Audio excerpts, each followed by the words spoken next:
4 કન્ડોમ્સ સીધા મારા ઇન્ટરવ્યૂઅરના ટેબલ પર જઈને પડ્યા. પેન્ડેમિક પછી આ મારો પહેલો મોટો ઇન્ટરવ્યૂ હતો. મેં વદ્ધયના મારા બિઝનેસ કપડાં પહેર્યા હતા, મારો લેધર બાઇન્ડર તૈયાર હતો અને હું ખૂબ જ આત્મવિશ્વાસ અનુભવી રહ્યો હતો.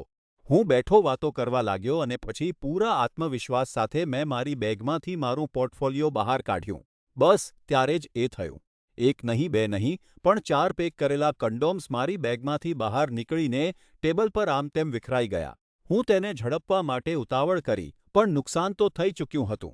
મારા ઇન્ટરવ્યૂઅરે તો એક કન્ડોમને મારી તરફ ધકેલવું પડ્યું જેથી હું તેને લઈ શકું. અમે બંને થોડાક અજીબ શબ્દો બોલ્યા અને બાકીનો ઇન્ટરવ્યૂ હું મારી પોતાની ચેતનાથી દૂર એકદમ સૂન થઈને વિતાવ્યો. મને ખાતરી હતી કે હવે આ ઇન્ડસ્ટ્રીમાં હું કન્ડોમ ગાય તરીકે ઓળખાઉં છું.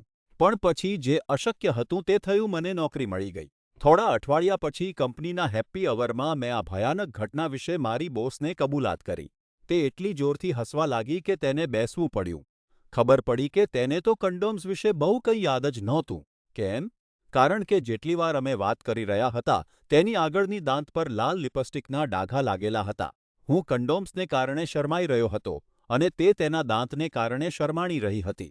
અમે બંનેએ બસ બીજી તરફ જોયું અને હવે અમે પાકા મિત્રો છીએ.